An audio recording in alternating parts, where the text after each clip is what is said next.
graduated 45 years ago, I was the first woman in my family to earn a college degree. My mother never finished high school. She got married at 18 and had her first child 2 years later. Neither of my grandmothers nor my great-grandmothers went to college. In their society at that time, it just wasn't done. My parental grandmother, however, did run away from Texas and worked in a bank in order to put her sister through college. My two sisters never went to college. So being here today has an extra special significance for me. I just want to mention briefly why I happened to end up at William and Mary.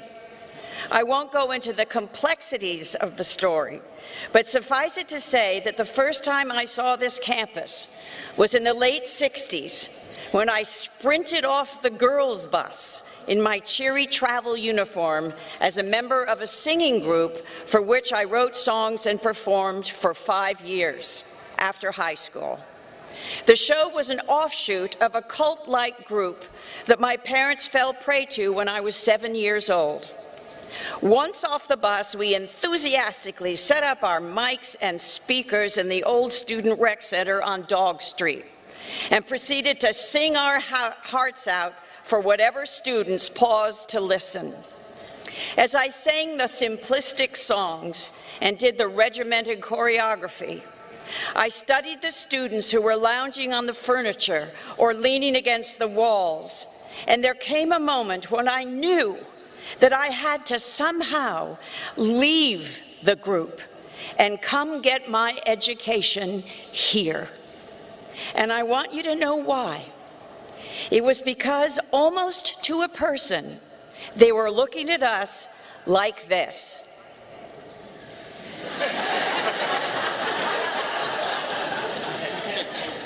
As if they were thinking, really? That's what I'd been secretly feeling for a long, long time. But I hadn't had the courage to face it and to do something about it. Really? Is this really who I am? Somehow, in spite of my ignorance, I sensed that on this campus, I would find kindred souls.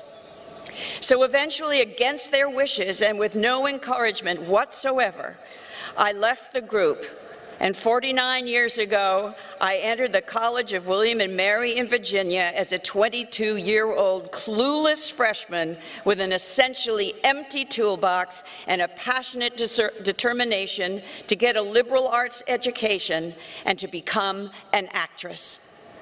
That fateful September, I walked into Phi Beta Kappa Hall and auditioned for the first play that was being staged that season, Twelfth Night. Professor Howard Scammon, head of the theater department, cast me in one of the principal roles of Olivia.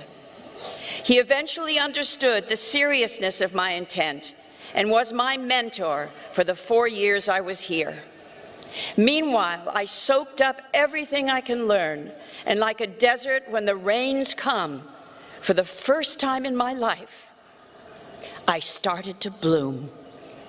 The rest is history. I wanted to tell you about why I ended up here because I have learned how important it is to have a healthy dose of skepticism. I don't mean cynicism or contempt. I mean the crucial ability to question and assess from a dispassionate, objective point of view whatever beliefs or tribes you eventually choose to espouse. It doesn't come to me naturally. I had been raised to be a total believer, to not question. But for me, coming into this ideas-rich community, having had all my beliefs and behaviors dictated to me from the age of 7, it was vital that I learn how to question. You have a much harder time of it now than I ever had. When I graduated, there was no internet. You wrote your papers on typewriters. There was no Facebook, Twitter, or Instagram. I didn't have the added enormous pressure of social media against which to develop as an adult. I think my mind would have exploded. I didn't have that insistent, seductive noise in my pocket and at my fingertips. Even now, I try to question, but how do I maintain my individuality without thinking that I am somehow not relevant, not hip enough, rich enough, not posting enough, that I don't have enough followers? What each of you have, and what each of you must believe in from this day forward, is your inherent uniqueness, your singular point of view. No one looks out into the world through your eyes. Your perspective is unique, it's important, and it counts. Try not to compare it to anyone else. Accept it, believe in it, nurture it. Stay fiercely, joyously connected to the friends you have made here, those who you love and trust. You will have each other's backs for the rest of your lives. I wish I were funny like Robin Williams. Don't we all? I wish I could make you laugh so hard you'd fall off your chairs. I'm not wise. I've had the lucky chance to learn by doing. After being in my profession for 45 years, though, I have learned a few things that I want to briefly share with you today. In order to inhabit a character, I have had to find where we share a common humanity. I can't do characters justice if I'm judging them. I have to find a way to love them. The exploration to each character I have played has made me a more tolerant and empathetic human being. I have had to literally imagine myself in someone else's shoes, looking out of someone else's eyes. I urge you to learn how to do that. You can with practice. Start by being curious about the whys of someone's behavior. Before you judge someone, before you write them off, take the time to put yourself in their shoes and see how it feels. I've been a part of collaborative companies of actors and directors for 45 years. Companies are like living organisms, extremely sensitive to the chemistry, to the contributions of all those involved. When I was in a Broadway musical early in my career, my dressing room was right next to the stage door. I wasn't the star, but I was a co-star, and I was working my ass off every night to squeeze all there was to squeeze out of what was a pretty thankless role. It was hard work.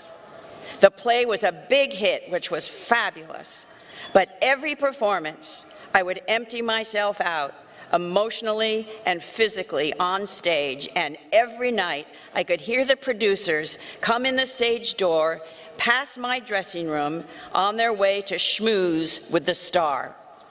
It really hurt that they never knocked on my door, not to schmooze or hang out, but to simply say thank you for the hard work, 8 shows a week, for which they were reaping huge benefits.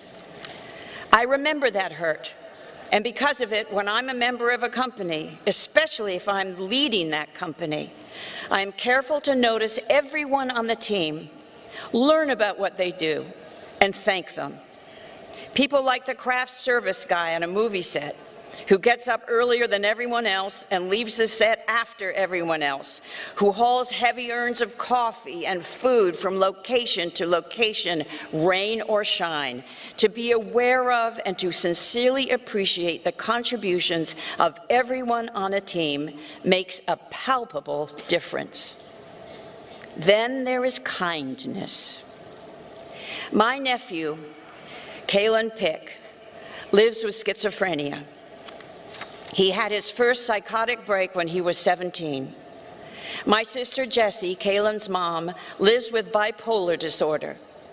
10 years ago, we founded Bring Change to Mind to fight against the stigma around mental illness because they found that stigma is as hard, sometimes harder, than the diseases themselves. We decided to talk about mental illness and stigma on a national platform. Jesse and Kaylin were inconceivably courageous because 10 years ago, not many people were talking about it. The fact is that conservatively, 1 in 6 of us, 1 in 6 of us is touched in some way by mental illness. It makes absolutely no sense to me that we don't talk about it like any other chronic illness.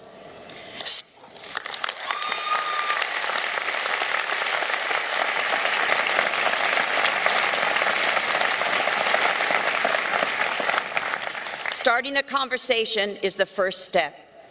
2 days ago, I was with Kaylin in front of 2,000 people listening to him talk about living with something as scary as schizophrenia. I am astounded by how he has willed himself to manage his illness. He spoke, albeit sometimes hesitantly, sometimes searching for words, without losing his train of thought, talking with grace and knowledge. Someone from the audience asked him what they should do when confronted with someone who was struggling with a mental health issue, and Kaylin simply said, "Be kind." Kindness. It's a simple word, but it is essential if we are to survive as a species on this planet. So I come to another thing I've learned.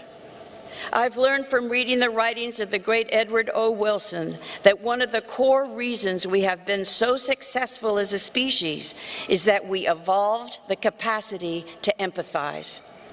That means that the tribes who espoused empathy were more successful at survival than the ones who didn't. In order for a community, for a tribe to survive and thrive, we humans had to evolve the ability to register the emotions, the plight, the fears, and the needs of other members of our tribe, and to respond to them with empathy. We die without connection. Nothing is worse for us humans than to be bereft of community. Empathy evolved because 2 eyes looked into 2 eyes. It's the most immediate and powerful way we humans communicate. Empathy evolved because we looked at each other face to face, not on a screen. Studies have shown that the further away we get from 2 eyes looking into 2 eyes, the harder it is to empathize. What I have learned is that if we are to remain a free and viable society, we need to spend less time looking at screens and more time looking into each other's eyes.